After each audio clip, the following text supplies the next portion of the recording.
নমো তচ্ছ ভগবতো অরহতো সম্মা সম্বুদ্ধস্স।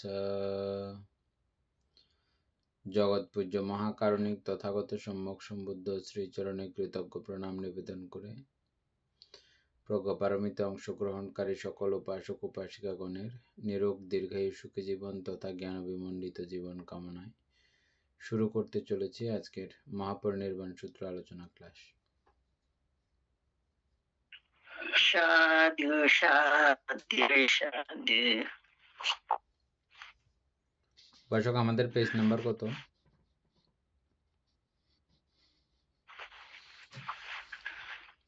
গঙ্গা তো পড়ে ফেলছিলাম না, লুম্বিনী উদ্যান,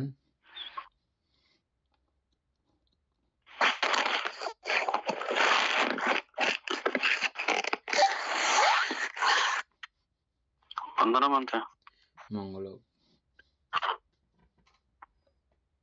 দর্শক মিউট, আপনার মিউট, এতক্ষণ কিছু কথা আসে নাই। আচ্ছা 240 পিছে আনতে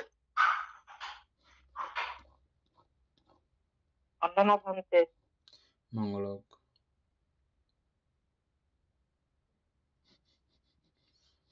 তথাগতের ধর্মচক্র প্রবর্তন স্থান হ্যাঁ মঙ্গলক। শুরু করেন।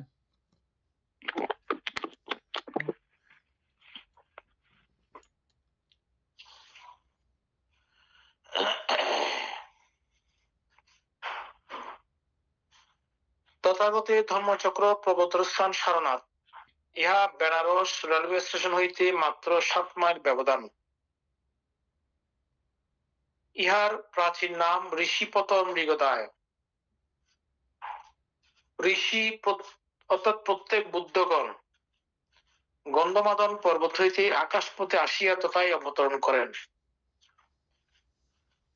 বলতে গন্ধমাদন পর্বটা এক্স্যাক্টলি কোথায়, এটা কি কোনো তথ্য আছে বলতে? এটা তো আমি জানি না। আচ্ছা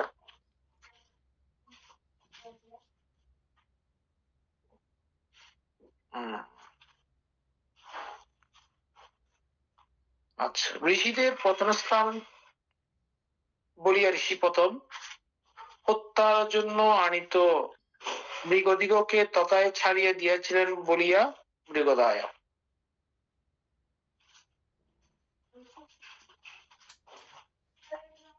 আচ্ছা, দায় অর্থ বন অর্থাৎ মৃগবন।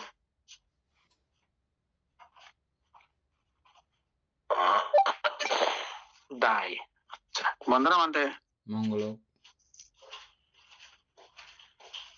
প্রত্নতত্ত্ব সম্বন্ধীয় বিষয়ের নিমিত্ত সারনাথ সুপ্রসিদ্ধ। মূল গন্ধকুটি বিহার, বৌদ্ধ সম্রাট অশোকের স্তম্ভ, বহু স্তূপ, বহু প্রাসাদের ভগ্নাবশেষ, সংক্রমণের স্থান ও অধুনা গভর্নমেন্ট প্রদত্ত বুদ্ধাস্থি স্থাপিত মূল গন্ধকুটি মন্দির বিশেষভাবে দর্শনযোগ্য।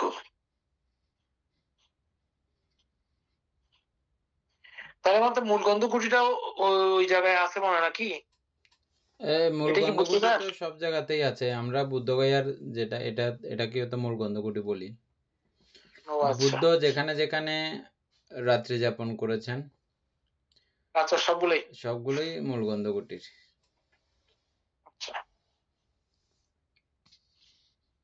বুদ্ধ থাকলে ওটাকে মোটামুটি গন্ধকুটির নামে আখ্যায়িত করত, আমরা প্রকৃতিকে দেখতেছি আর কি।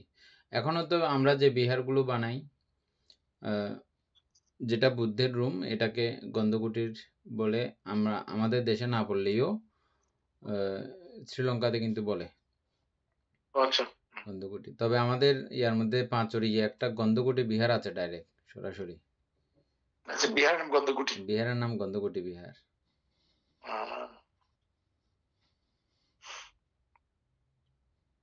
আচ্ছা, অশোক স্তূপের পূর্ব পাশে যে মন্দিরের চিহ্ন বিরাজমান, উহাই ধর্মচক্র প্রবর্তন স্থান।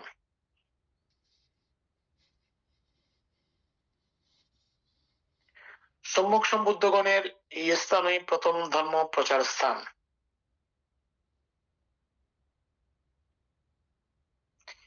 এই স্থানও অপরিবর্তনীয়, সারনাথ রেলওয়ে স্টেশনও আছে। ও আচ্ছা, তাহলে ধর্মচক্র প্রভুতর স্থানও তাহলে চেঞ্জ নেই, বাদ একই জায়গায় হয়েছে। হ্যাঁ, পরিবর্তন হয়নি, একই জায়গায় রয়েছে। তা গন্ধকুটিরের আরেকটা কেন গন্ধকুটির বলা হয়, এটা একটা বিশেষ একটা কারণ আছে। আমি যে কোনো সময় পেয়েছিলাম, আমাদের সেট জিবিটির কাছে এটা স্টক থাকতে পারে। উপাসক সুপ্রিয় বাবু একটু করে চার্জ করে দেখে পেলেন তো। গন্ধকুটি নামের বিশেষত্ব, বুদ্ধের কুটিরকে গন্ধকুটি নাম কি কি কারণে দেওয়া হয় বা কি কি কারণে দিয়েছিল, এটা চার্জ করলে কিছু জানতে পারে চ্যাট জিপিটি। উপাসক তারপরে তাহলে বলতে না, ওই বিষয়টা আমি এখন জানলাম, ভালো লাগলো। ধর্মচক্র প্রভুতর স্থানটা একই জায়গায়। হ্যাঁ, বুদ্ধগয়াও কোনো পরিবর্তন হয় নাই। তারপরে এই লুপ্ত করার চেষ্টা করলেও এটা লুপ্ত করা যায়নি। তারপরে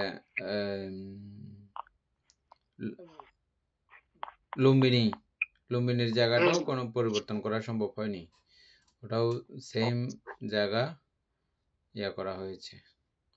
কিন্তু আমাদের লুম্বিনী তো প্রত্যেক বুদ্ধগণের ওইখানে মানে জন্মস্থান হবে না। না না, এটা আমাদের না, ওইটা ওইটা ওইটা ব্যতিক্রম আছে শুধুমাত্র। ধর্মচক্র প্রভুতর স্থানটা একই হবে। আচ্ছা, যাই হোক, এটা ভালো লাগলো বলতে।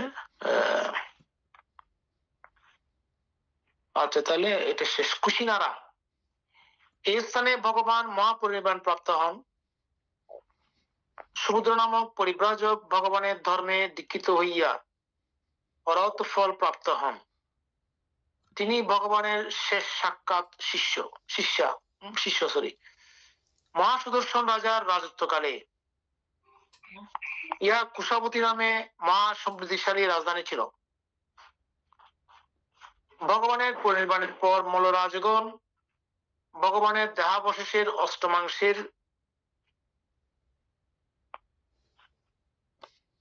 স্তূপ নির্মাণ ও পূজা করিয়াছিলেন। বর্তমানে বিদেশীয় লোকেরা ইয়াকে কুশীনগর নামে অভিহিত করেন।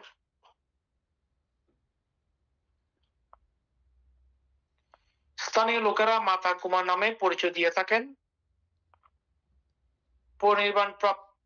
পরিনির্বাণ প্রতিমূর্তির নিকটে যেই স্তূপ সংস্কার করা হইয়াছে, ওই স্থানে ভগবান পরিনির্বাণ প্রাপ্ত হইয়াছিলেন।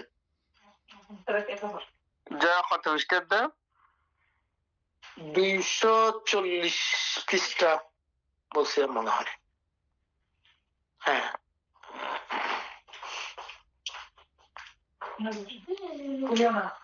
আচ্ছা।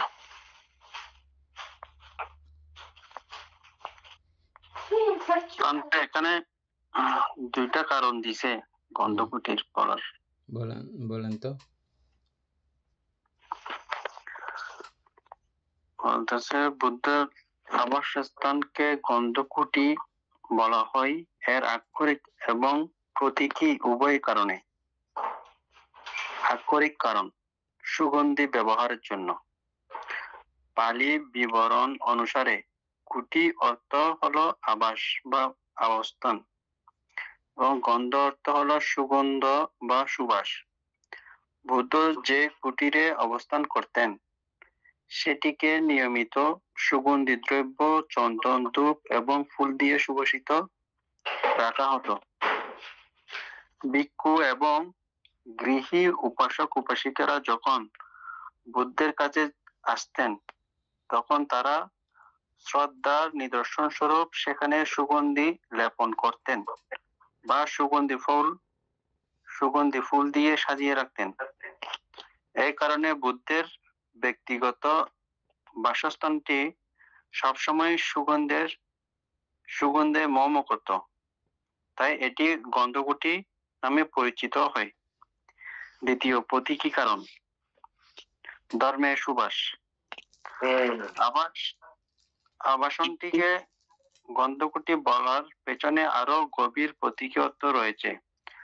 বৌদ্ধ ধর্মে বুদ্ধের শিক্ষাকে এবং ধর্মকে প্রায়শই সুগন্ধি এর সাথে তুলনা করা হয়।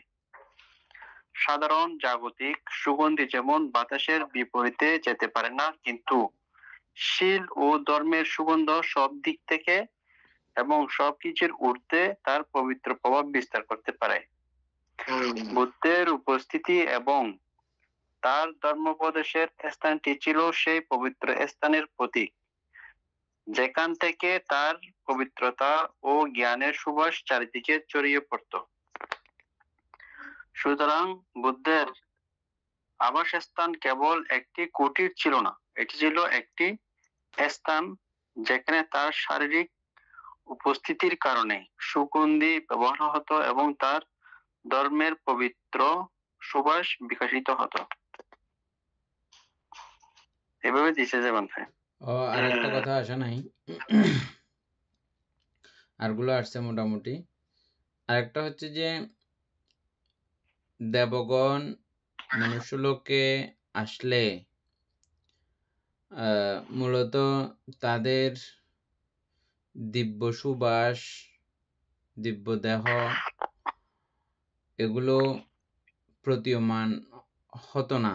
বুদ্ধই দেখতেন বা অরহৎ ভান্তেরা যারা ঋদ্ধি সম্পন্ন তারা দেখতেন, অথবা দেবতারা যদি ইচ্ছা পোষণ করতেন দেখুক তখন দেখতেন, সকলেই দেখতেন। যেমনটা শঙ্কর্ষণগরে নামার সময় দেবতারা ইচ্ছে করেছেন, ব্রহ্মারা ইচ্ছে করেছেন সকলেই দেখুক, দেখেছে, ঠিক সেরকম। আচ্ছা, এখানে যেটা হয়েছে আর একটা, দেবগণও বহুধভাবে এই পুষ্প দ্বারা পূজা করতেন এবং এই পুষ্প সুগন্ধি যেন সকলেই পায় এমন তাদের ইচ্ছা ছিল। মনুষ্যলোকের মনুষ্যরাও যেন এই সুগন্ধি পায়, বুদ্ধ পূজার সুগন্ধি, এটা তাদের একটা ইচ্ছা ছিল। এবং দেবতারা অতি সুবাসিত, তাদের দেহ এটা সুগন্ধিতে ভরপুর। তো এই দেবগণ আসলে দেবগণকে সরাসরি না দেখলেও যেন এই সুগন্ধির আভাটা যেন চারিদিকে প্রতিবাদ হয়, প্রবাহিত হয়, এটা তারা ইচ্ছা পোষণ করতেন। এরকম আমি কোনো না কোনো জায়গাতে পেয়েছিলাম, কোথায় পেয়েছি এখন ঠিক মনে পড়তেছে না। ঠিক আছে, এটাও ঠিক আছে। যাই হোক, আর বাকি সবগুলো কথা কিন্তু এখানে খুব সুন্দর করে আসছে, দেখছেন কি সুন্দর করে চ্যাটজিপিটি এগুলো ধারণ করেছে, অসাধারণ। মানে ওরা বলতে এখন করে তো আপনার রেফারেন্সও দিয়ে দেয়। হ্যাঁ, রেফারেন্স দিয়ে দেয় কোন বই থেকে পাইছে এগুলো, এইগুলো সবগুলো। হ্যাঁ, রেফারেন্স দিয়ে দেবার এখন, আগে 2 জন আগে রেফারেন্স দেয়। তাও পালি বই থেকে কিছু একটা বলতে চাইছিলেন বোধহয়। আচ্ছা, বন্ধনা আসতে বল মঙ্গলক। হ্যাঁ, আচ্ছা, পালি বই রেফারেন্স দিয়ে দেব সরাসরি।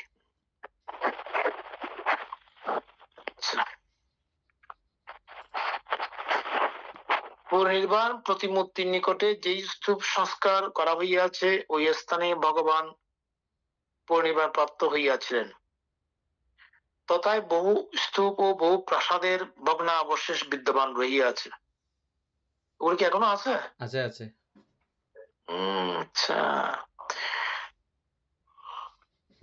পরিনির্বাণ মূর্তিটা মথুরা নিবাসী জনৈক ব্রাহ্মণ কর্তৃক স্থাপিত।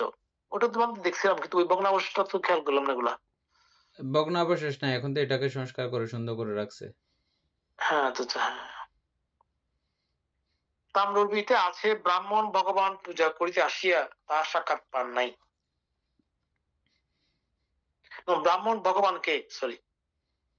ভগবানকে পূজা করিতে আসিয়া তাহার সাক্ষাৎ পান নাই, সেহেতু বুদ্ধ দর্শনের স্মৃতিস্বরূপ প্রতিমূর্তি প্রতিষ্ঠা করিয়া স্বদেশে প্রত্যাবর্তন করেন।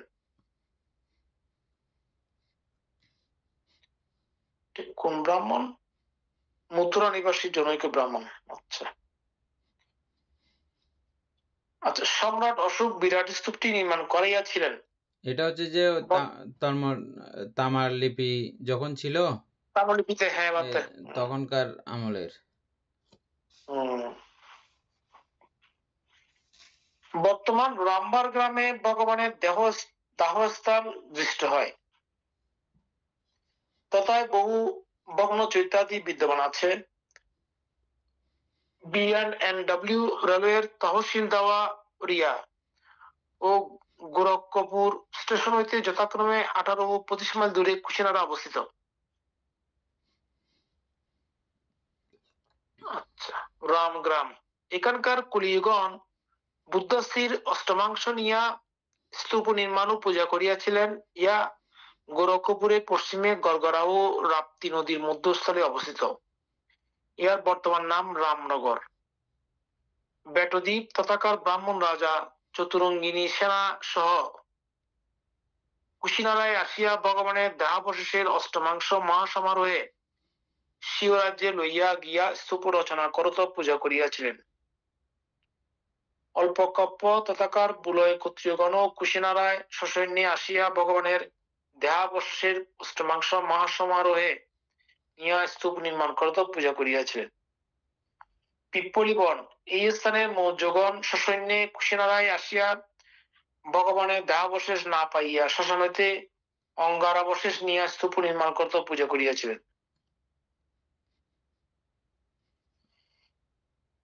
ইহা গোরক্ষপুরের পূর্বে রাপ্তি ও গণ্ডক নদের মধ্যে অবস্থিত। আচ্ছা, তথাগতের ত্রয়োদশ স্বর্গ হইতে মূর্তি আগমনের স্থান সাংকাশ্য।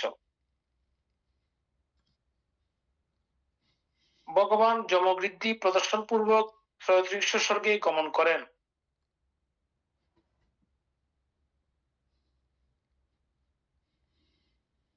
তথায় 3 মাস বর্ষা যাপন করত মহামায়া দেবী প্রমুখ দেবসঙ্গকে লক্ষ্য করিয়া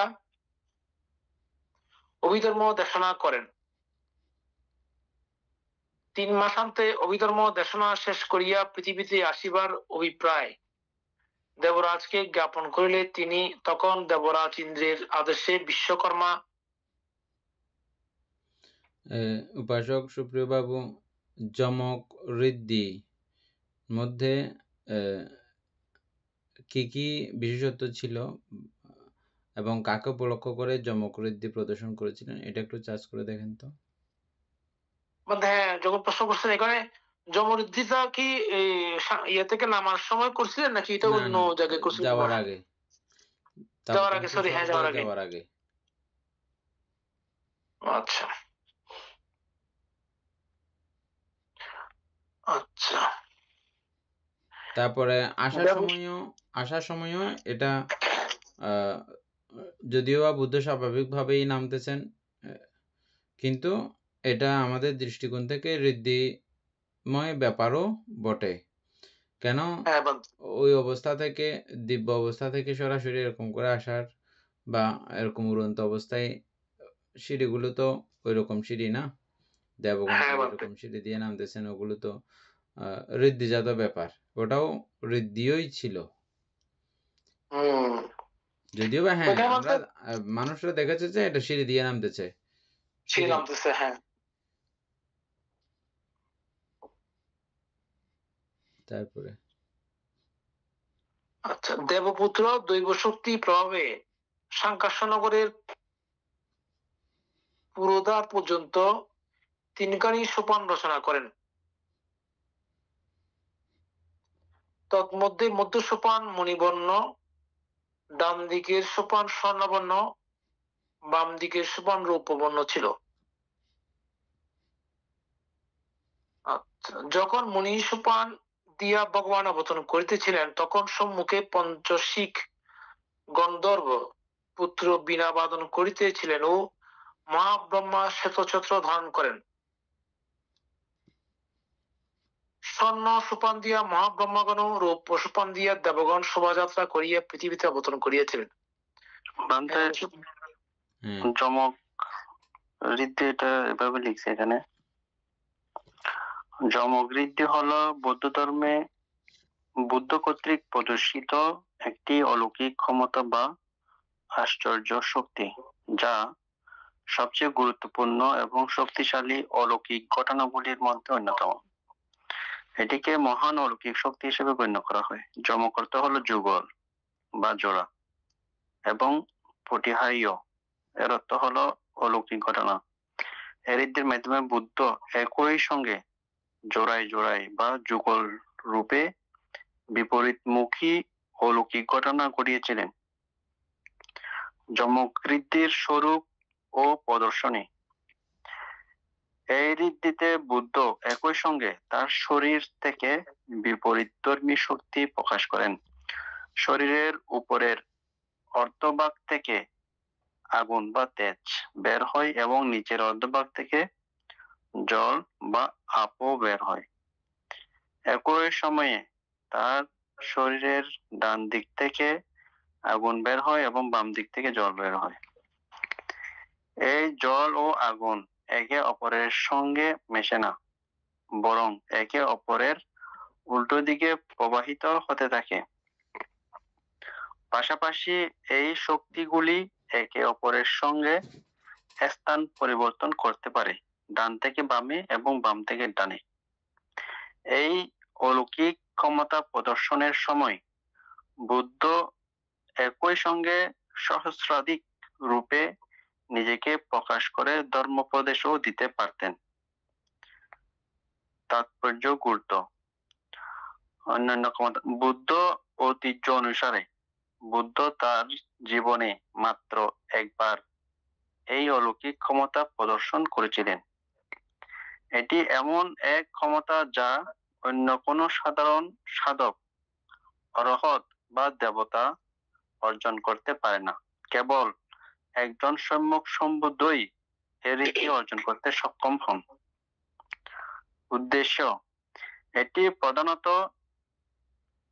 শাকাস্য বা শ্রাবস্তির গন্ধকুটির প্রবেশদ্বার এ প্রদর্শিত হয়েছিল। শ্রাবস্তির গন্ধকুটির প্রবেশদ্বারে প্রদর্শিত হয়েছিল। এর উদ্দেশ্য ছিল তীর্থিক এবং অন্যদের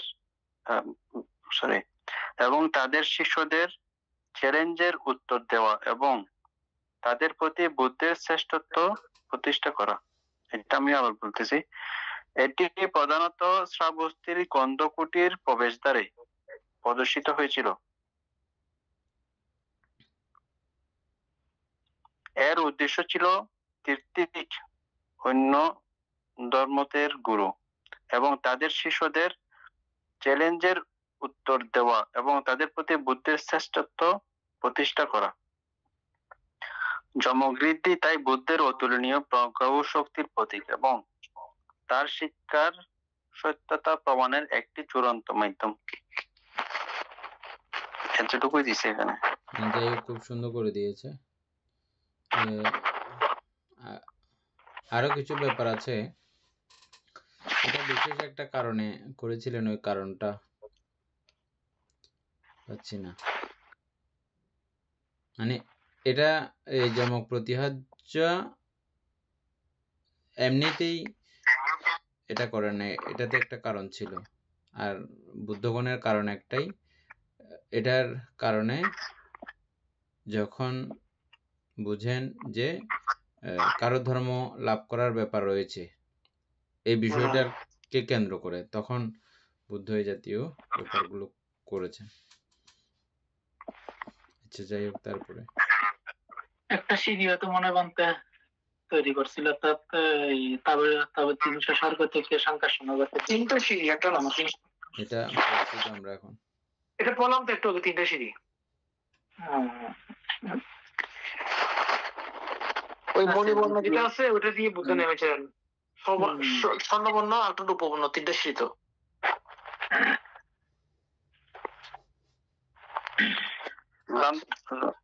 এটা আর কিছু এখানে উল্লেখ আছে, আমি আর একটু পড়ি। আরেকটা এটা চ্যাট জিপিটি থেকে, আরেকটা দেখছি জেনিমি থেকে। চ্যাট জিপিটি এরকম বলতেছে,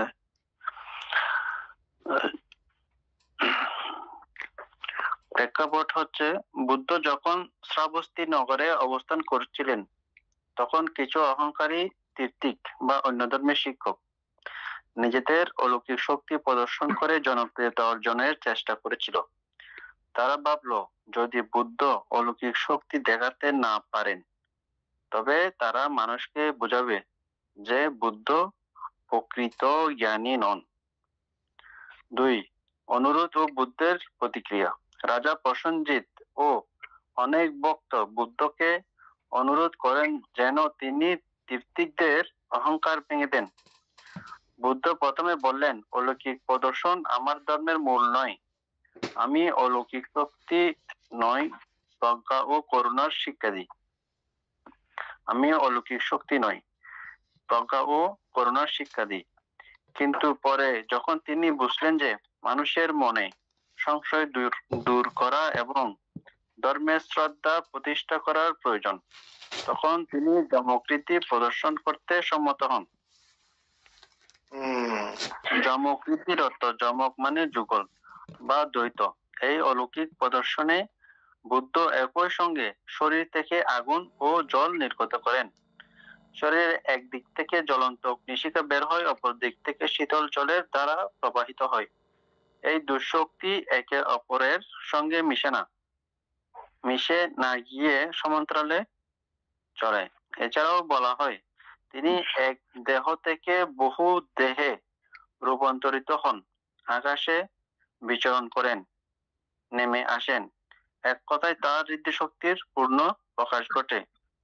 তার প্রদর্শনের উদ্দেশ্য, বুদ্ধ যমকৃতি প্রদর্শন করেন 4টি মূল কারণে। তীর্থিকদের অহংকার বিনাশ করা, তাদের দেখানো যে প্রকৃত জ্ঞান ও ঋদ্ধি কেবল বুদ্ধিজ্ঞান প্রাপ্তদের দ্বারাই সম্ভব। 2. মানুষের মনে ধর্মের প্রতি শ্রদ্ধা জাগানো, যাতে তারা ভুল পথে না যায় এবং সত্য ধর্মে আশ্রয় গ্রহণ করেন। বুদ্ধের প্রজ্ঞা ও করুণা শক্তি প্রকাশ, অলৌকিক শক্তি তার লক্ষ্য নয়, বরং ধর্ম প্রচারের সহায়ক মাধ্যম। ধর্ম প্রচারের নতুন সূচনা। এই প্রদর্শনের পরই তিনি অভিধর্ম প্রচার করতে 33 স্বর্গে গমন করেন। 33 একটা আছে নাকি পন্থায়? তাবতিংশ স্বর্গ আর কি। আচ্ছা, এটা এরকম করে লিখছে এখানে। মানে 33। হ্যাঁ। আচ্ছা, ফলাফল, তৎকালীন অসংখ্য মানুষ বুদ্ধের ঋদ্ধি দেখে তার ধর্মে আশ্রয় নেন। বহুজন অরহৎ ফল লাভ করে। তীর্থিকরা নিজেদের পরাজয় স্বীকার করে। সংক্ষেপে, বুদ্ধ যমকৃতি প্রদর্শন করে অহংকার, তীর্থিকদের দমন, ধর্মের শ্রদ্ধা প্রতিষ্ঠা ও জীবদের কল্যাণের জন্য, না যে নিজের গৌরব প্রদর্শনের জন্য। আচ্ছা, এটা বলছে শুধু ওই অহংকারী তীর্থিকদের দমন এবং ধর্মের শ্রদ্ধা প্রতিষ্ঠা করার জন্য, নিজের গৌরব প্রদর্শনের জন্য নয়। চাইলে আমি এটি পালি সূত্রে দিয়ে দিতে পারবে। যেমন এতটুকুই মানতে এখানে দিয়েছে।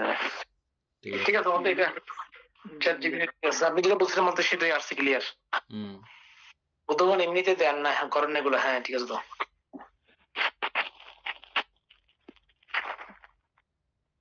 তারপরে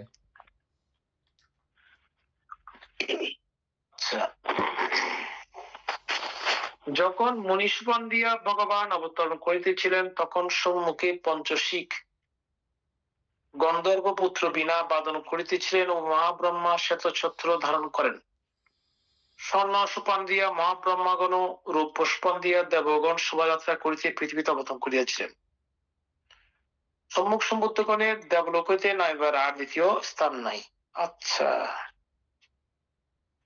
তাহলে কি প্রত্যেক সম্মুখ সম্বুদ্ধগণেই যান অভিধর্ম ওইখানেই এ কথা মানতে? প্রত্যেক সম্মুখ সম্বুদ্ধগণের কথা তো লেখা নাই। না, ওখানে লিখছে সম্মুখ সম্বুদ্ধগণের দেবলোক হইতে নাইবার আর দ্বিতীয় স্থান নাই। তাহলে সবাই সকল সম্মুখ সম্বুদ্ধগণ যান। এটা একটা ব্যাপার আছে। আবার আরেকটা ব্যাপার কিন্তু আছে ধর্মতা। সম্মুখ সম্বুদ্ধগণের মা, তারা প্রত্যেকে এরকম সপ্তাহকালের মধ্যে কালগত। এটা ধর্মতা। এটা ধর্মতা, সন্তান দিতে পারবে না আগেও পরেও।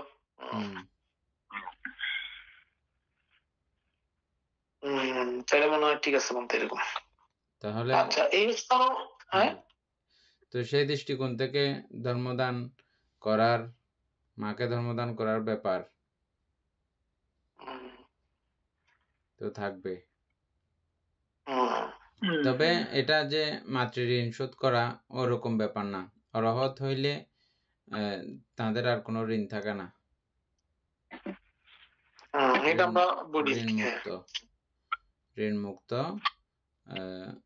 দায় মুক্ত, ভার মুক্ত, সবকিছু থেকে মুক্ত।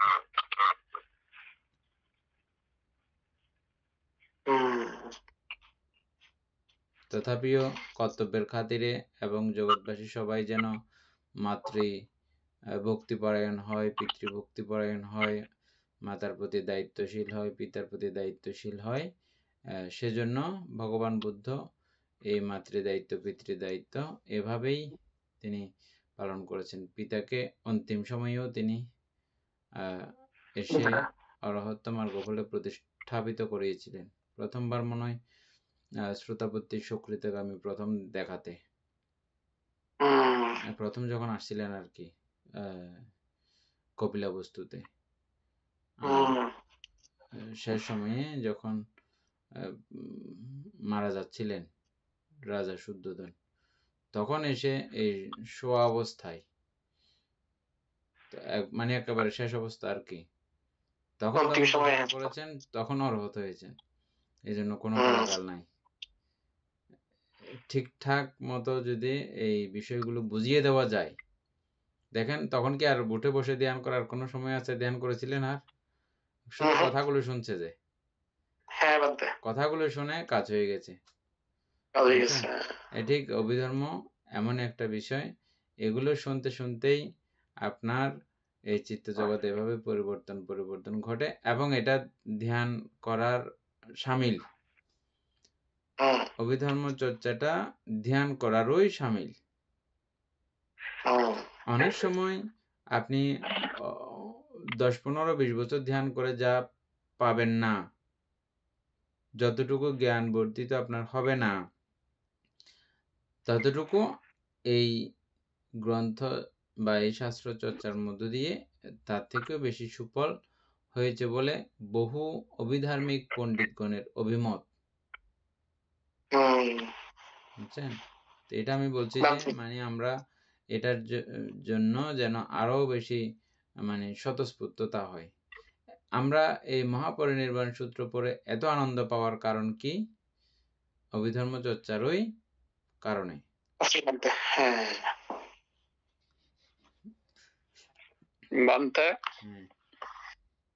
বুদ্ধ অভিধর্ম কেন স্বর্গ গিয়ে দেশনা করলো, মত্ত লোকে কেন করে নাই?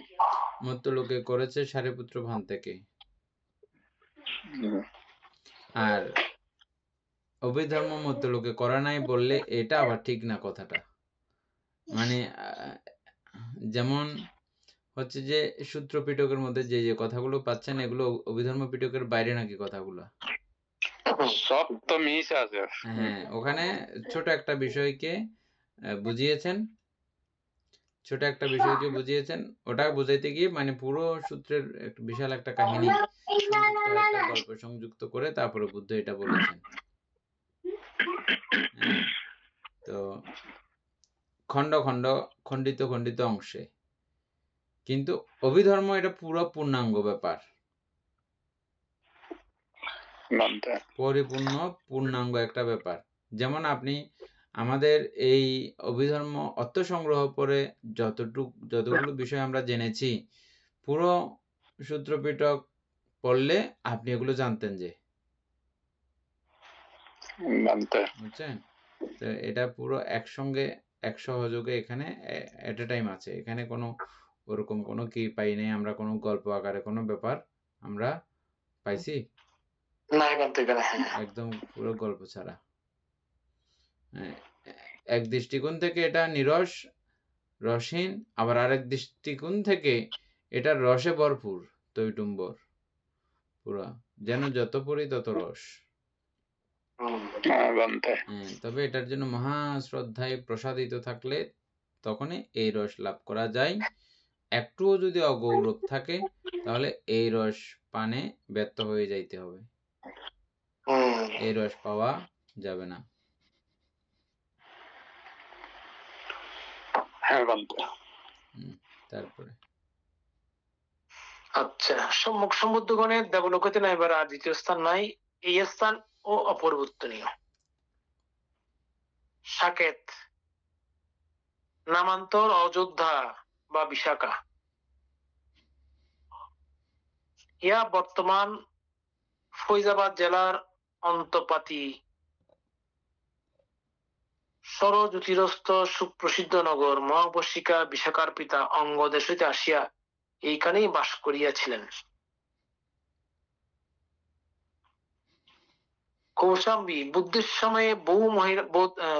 সময়ে বৌদ্ধ মহিলা শ্যামাবতীর স্বামী রাজা উদয়নের মহা সমৃদ্ধিশালী রাজধানী ছিল। তথাকার সৃষ্টি রাজা উদয়নের মন্ত্রী ঘোষিত বুদ্ধ প্রমুখ সংঘকে কৌশাম্বীর উপকণ্ঠবর্তী এক উদ্যানে বিহার নির্মাণ পূর্বক দান করিয়াছিলেন।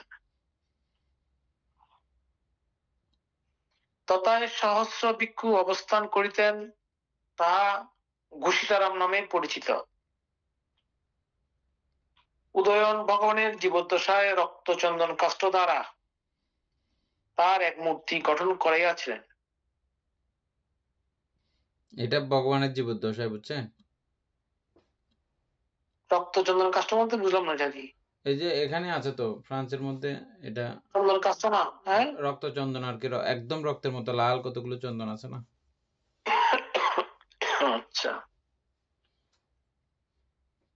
সবচেয়ে দামি কাঠ রক্তচন্দনটা এখন অবধি।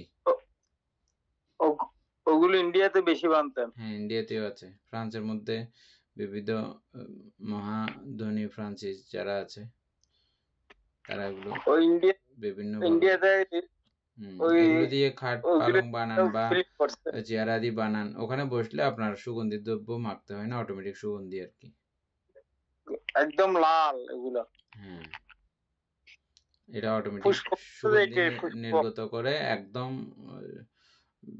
মানে কখন এটার গন্ধ শেষ হয় এরকম কোনো রেকর্ড নাই। হ্যাঁ, এটা অটোমেটিক ভাবে সুগন্ধ ছড়াতে থাকে।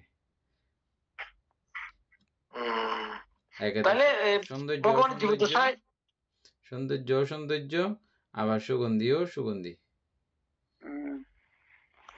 তাইলে ভগবানের জীবদ্দশায় এই মূর্তি গঠিত হইল, এটা তো কোথাও পাইলাম না কোনো ইয়ের মধ্যে। আমি বলছিলাম আপনাদেরকে একবার, এবং এটার সঙ্গে আবার কিছু ঋদ্ধির ব্যাপার ছিল। এই মুক্তি ঋদ্ধি প্রদর্শন করেছে, তাই?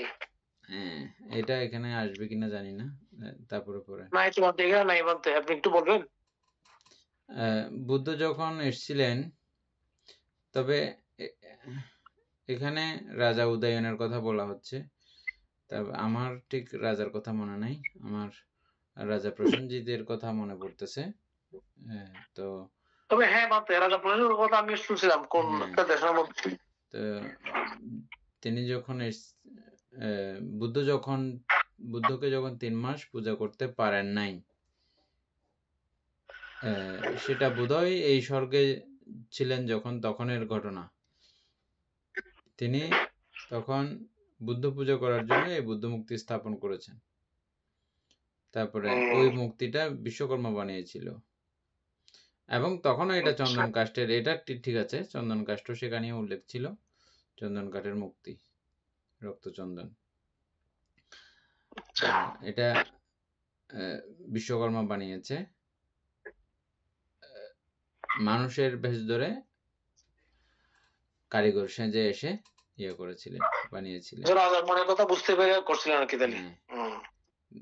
তারপরে বুদ্ধ যখন এসেছিলেন সেখানে,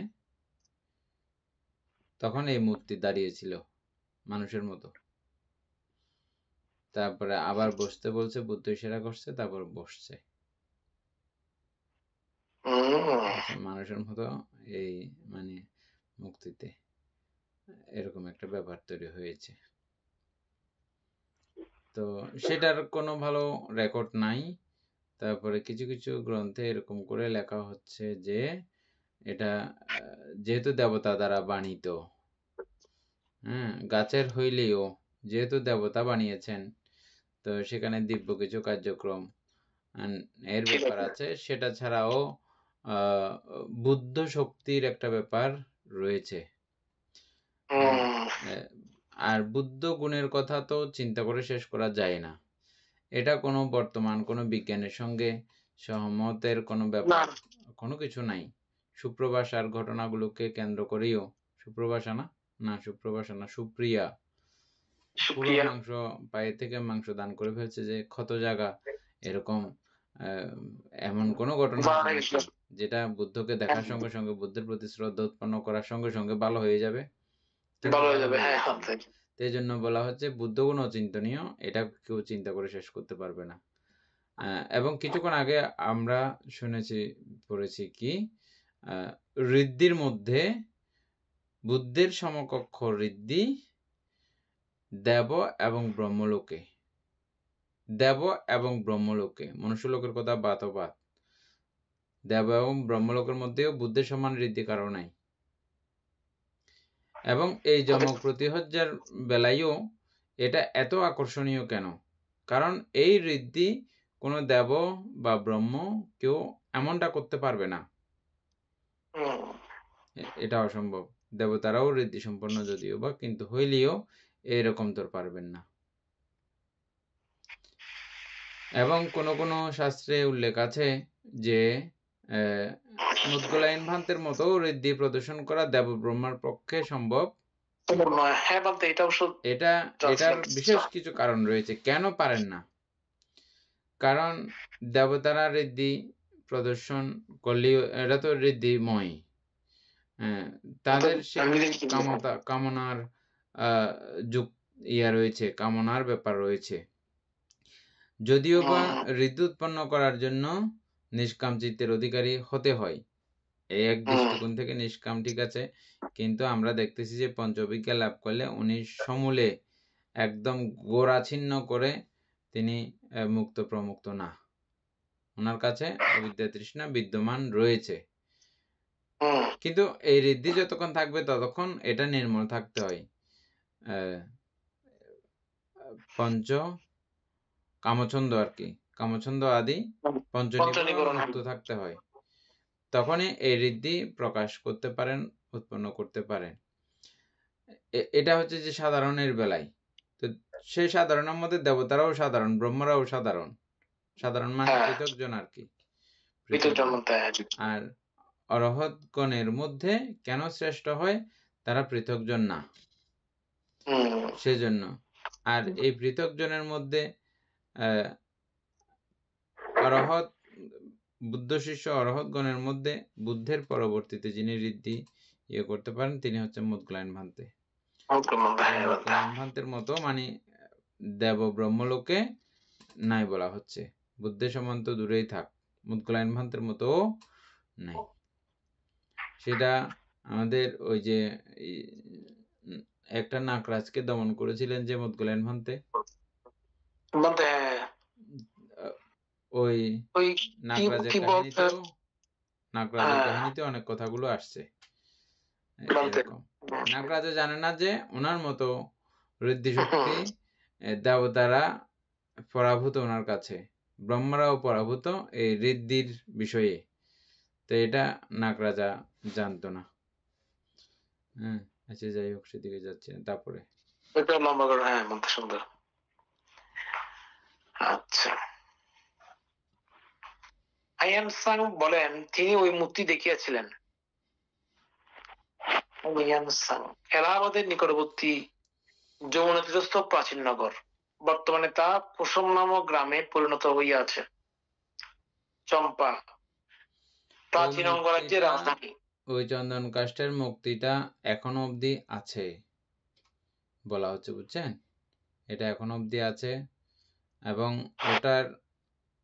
ওটার থেকে কিছু কিছু অংশ কেটে বা নিয়ে যে কোনো প্রকারে নেওয়ার মাধ্যমে আমাদের বাংলাদেশের মধ্যে 4টা ইয়া আছে, বুদ্ধ মুক্তি আছে, ওগুলোর অংশবিশেষ নেয়া একটু একটু করে, মানে আচ্ছা। খোটায় টোটা নিচে আর কি, কোনো দিক থেকে, বা একটু করে ইয়া করছে নিচে, যে কোনো প্রকারে এটা নিয়ে 4টা বুদ্ধ মুক্তি বানানো আছে বাংলাদেশের মধ্যে। একটা রামগড়, আর একটা পাহাড়তলি, আর একটা মানিকছড়ি, আর একটা হাইচকিয়া। ও আচ্ছা, এগুলো কি বাঙালি নিয়ে গেছে বলতে, না কে নিয়ে গেল এখানে?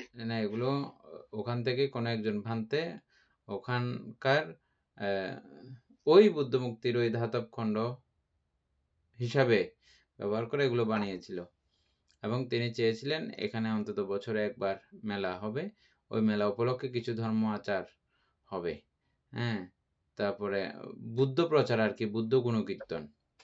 এটা একদম যে ধর্ম, মানে আমরা বলি না মেলার কি গুরুত্ব, আবার মেলাতে কোনো গুরুত্ব আছে নাকি? দেখছেন, একসময় মেলার মাধ্যমেও বুদ্ধ প্রচার করতেন, ধর্ম প্রচার করতেন, সঙ্ঘ প্রচার করতেন, বুদ্ধ মেলা, ধর্ম মেলা, সঙ্ঘ মেলা।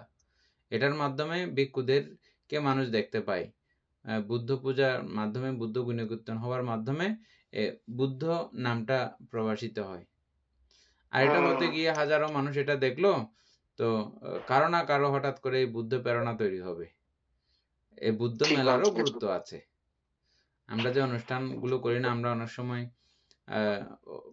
এগুলো ব্যতিক্রম লিখি। আমাদের অনুষ্ঠানগুলোতে এত আমোদ প্রমোদ, এত এটা সেটা, এত কীর্তনাদি, এগুলোর কি দরকার?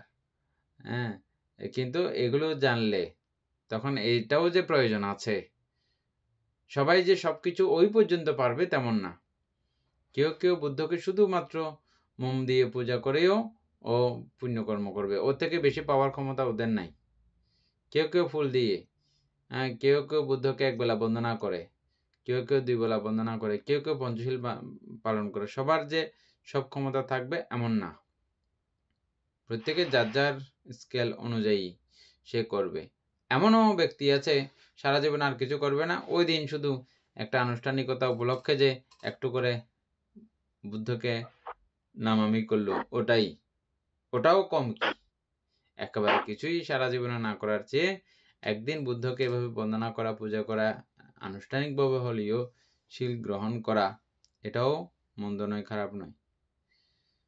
অনেকগুলো অকুশল রাশির মধ্যে একটি দিন হইলেও আমি এটা অন্তত করলাম, এবং ওই একটি দিনও এমনও হতে পারে ওই সারা জীবন ব্যতিক্রমভাবে জীবনযাপন করেছে, কিন্তু হঠাৎ করে ভাগ্যচক্রে, ঘটনাচক্রে ওই বিষয়টা মনেও উৎপন্ন হয়ে যেতে পারে, এবং ওটার কারণেও স্বর্গবাসী হতে পারেন। বিচিত্র না এগুলো?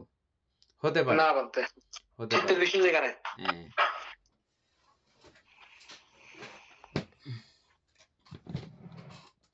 তারপরে চম্পা প্রাচীন অঙ্গরাজ্যের রাজধানী।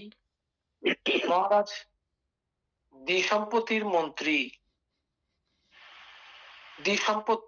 মন্ত্রী মহাগোবিন্দ কর্তৃক নির্মিত। আধুনিক ভাগলপুরের নিকটস্থ অনেক সময় ভগবান তথায় অবস্থান করিতেন। আমরা উদয়ন রাজা পাইছিলাম যে এখানে উদয়ন রাজা বিশেষ করে আমাদের ধর্মপদের মধ্যে উদয়ন রাজার গল্প আছে একদম প্রথম দিকে, খুব সুন্দর গল্পগুলো, আপনাদের এমনিও পড়তেও ভালো লাগবে, এবং শিক্ষণীয় অনেক আছে সেখানে, বুঝছেন। অতিহিংসুটে মানুষের কিরকম শাস্তি হয়, এটা বিশেষ করে আমাদের ইয়ে আছে যে শ্যামাবতীর সতীন ছিল যে একটা, কি শ্যামাবতীর সতীন, মানে উদয়ন রাজার আরেকটা বউ আর কি, ভুলে গেলাম। হ্যাঁ, খুব ভয়ঙ্কর ধরনের, বুদ্ধ শাস্ত্রে এরকম শাস্তির ব্যবস্থা দেখা যায় না।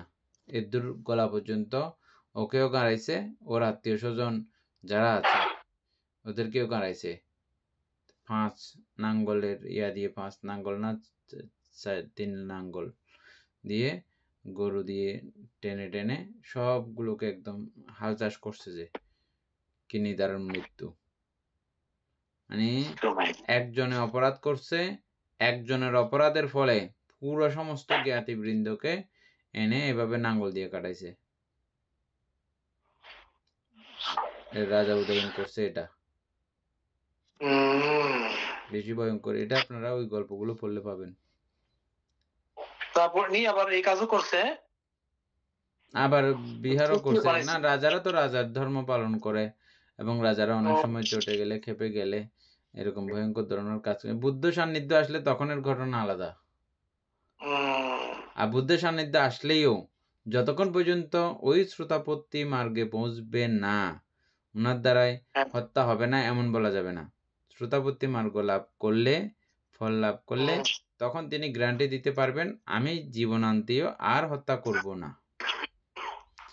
এই গ্যারান্টি আর কেউ দিতে পারেন না। ভিক্ষু হোক, শ্রমণ হোক, যাই হবে হোক, সেভাবে কেউ গ্যারান্টি দিতে পারেন না। কে গ্যারান্টি দিতে পারেন? শ্রোতাপত্তি মার্গলাভী। তিনি গৃহী হোক বা ভিক্ষু হোক বা শ্রমণ হোক, যেই হোক, তিনি গ্যারান্টি দিতে পারবেন আমি জীবনান্তেও হত্যা করব না, জীবনান্তেও আমি প্রাণী হত্যা করব না, এবং চুরি করব না, ব্যভিচার করব না, পঞ্চশীল রক্ষা করব, এটা তিনি গ্যারান্টি দিতে পারেন। এছাড়া অন্যজনের পক্ষে এটা একান্তেই বলা সম্ভব না। এক্ষেত্রে কিন্তু এটা একান্তবাদী, বুঝছেন? এই ক্ষেত্রে এটা কিন্তু একান্তবাদী। হ্যাঁ, আমরা কালকে বলছিলাম না একান্তবাদী না, কিন্তু এই ক্ষেত্রে এটা একান্তবাদী। তারা এইটা কখনো করতে পারেন না। যেটা আমাদের ইয়ার মধ্যে আমরা পড়ছিলাম যে কোথায় অজাত সূত্র ছিল যে, এটা কি সামান্য ফল সূত্র, হ্যাঁ, ওখানে জীবকে বলছিল যে এটা মহারাজ আমার পক্ষে এটা আর সম্ভব না। কি সম্ভব না? এই প্রাণী হত্যা করা, চুরি করা, ব্যভিচার করা, সুরজাতীয় মাদক দ্রব্য সেবন করা, এগুলো আমার পক্ষে আর সম্ভব না। এমন একটা আমি পর্যায়ে আছি। আচ্ছা, তারপরে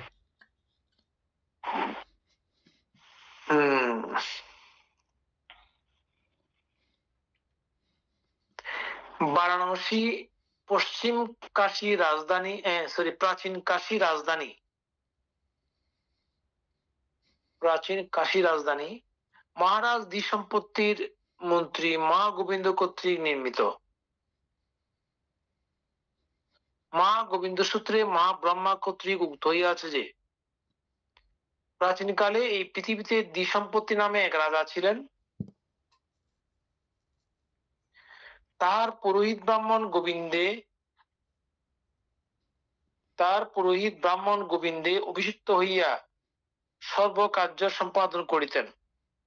তখনকার রাজ্যগুলো আসলে আমাদের এখনকার বর্তমান জেলা, যেমন যে সাইজ যে মাপ না, জেলা যেমন আমাদের চট্টগ্রাম জেলা যেরকম আছে ওই রকম হবে, ওর থেকে ছোট ছোট হয়তো আরো ছিল। এটার মাপটার কারণে বলতেছি যে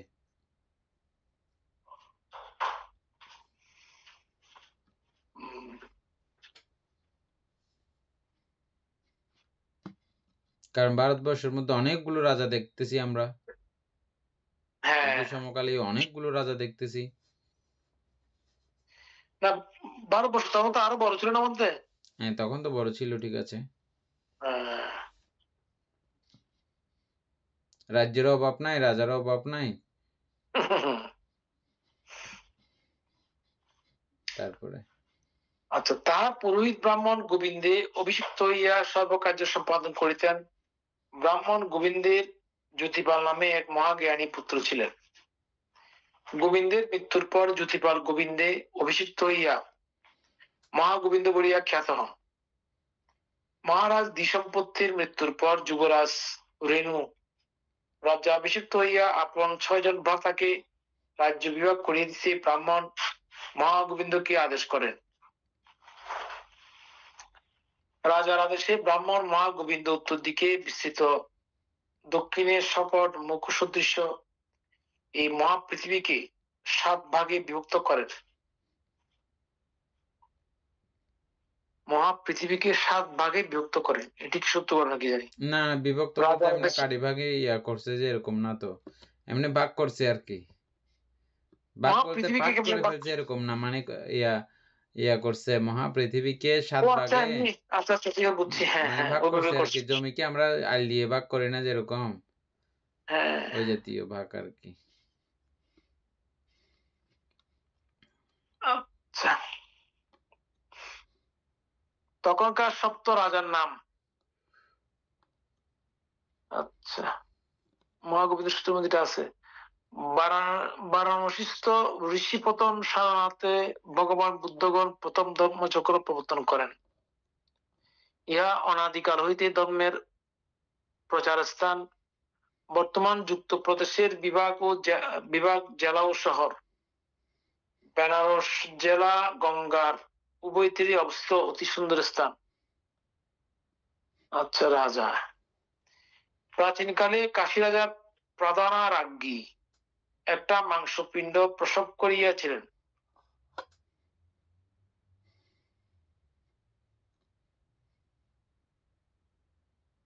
বুঝলাম না হতে। কাশী রাজার প্রধান স্ত্রী আর কি। আচ্ছা, প্রধান স্ত্রী মানে অগ্রমহিষী আর কি। হ্যাঁ, একটা মাংসপিণ্ড প্রসব করেছিলেন।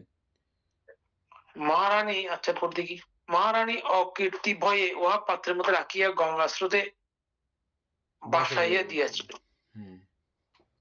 এক মুনি সেই পাত্র পাইয়া নিজের আশ্রমে লইয়া যান।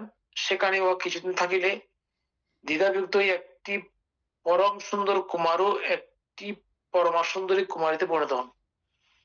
দুটা হয়েছে। দুটো হয়েছে। উহারা মাতৃস্তনের পরিবর্তে মুনির আঙ্গুলি চুষিয়াছিল এবং তা হইতে দুগ্ধ পাইয়াছিল। কুমার ও কুমারীর আকৃতি ও বিকল একরূপ ছিল। তাহাদের লীন ছবি বলিয়া তাহারা লিচ্ছবি নামে পরিচিত হন। ও ঘটনা। আচ্ছা, উহারা কিছু বড় হইলে আশ্রম সন্নিহিত জনপদ বাসী ছেলে মেয়েগণ উহাদের সঙ্গে ক্রীড়ায় সৌর্যে বীর্যে পারিয়া উঠিত না। অন্যান্য ছেলেদিগকে তাহারা প্রহার করিত। তাহারা কাঁদিয়া কাঁদিয়া বাড়ি গেলে তাহাদের মাতা পিতা জিজ্ঞাসা করিতেন, কি হইয়াছে, কেন তোমরা কাঁদিতেছ? তখন ছেলেরা বলিত, নির্মাতা মা ছাড়া ছেলেরা আমাদেরকে প্রহার করিয়াছে। মুনির ভয়ে গ্রাম্য ছেলেদের মাতা পিতাগণ কুমার কুমারীকে কিছু বলিতে অক্ষম হইয়া আপন আপন ছেলেকে বলিয়া দিলেন যে তোমরা তাহাদের সহিত ক্রীড়াদি করিও না, তাহাদের সান্নিধ্য বর্জন করিয়া চলিও। এই হেতু তাহাদের নাম হয় বর্জি। বর্জন করেছে এই জন্য বর্জি। বর্জি, আচ্ছা, সুন্দর ঘটনা বলতে। কুমারী আগে থেকে পাই নাই। কুমার কুমারী বয়প্রাপ্ত হইয়া নানা বিদ্যায় পারদর্শী হইলেন। মুনির নির্দেশ মতো জনপদবাসীরা উভয়কে বিবাহ বন্ধনে আবদ্ধ করাইয়া দেন। ক্রমে ইহাদের 16টি পুত্র ও 16টি কন্যা জন্মে। কাল সহকারে তাহারও পরস্পর বিবাহ বন্ধনে আবদ্ধ হইলে তাহাদের বহু সন্তান সন্ততি হয়। মুনির নির্দেশ ছিল তাহাদের মেয়ে অন্যকে না দেওয়া, তাহাদের জন্য অন্যের মেয়ে না আনা। তারা যে নগরে বাস করিতেন তাহা বিশাল আয়তন দান করে। এই হেতু তাহাদের রাজধানীর নাম বৈশালী হয়। তাহারা পুরুষানুক্রমে ভগবান বুদ্ধের সময় পর্যন্ত 7 পুরুষ রাজত্ব করিয়াছেন। বৌদ্ধগণ সম্পৃক্তভাবে শাসন কার্য নির্বাহ করিতেন এবং সকলে রাজা নামে অভিহিত হইতেন। এবং আমাদের বড়ুয়াদের এ পর্যন্ত যতজনে করেছেন ইতিহাস খুঁজেছেন আর কি, অধিকাংশ জনের মতে আমাদের এই বড়ুয়া জাতিরও উদ্ভব এই বর্জি জাতি থেকে। এবং এটাকে আমাদের পরম শ্রদ্ধেয় গুরুভান্তে প্রজ্ঞবংশ মহাতের মহোদয়ও এটাকে বেশি সাপোর্ট করেন। এই জায়গাটা আমাদের আগমন।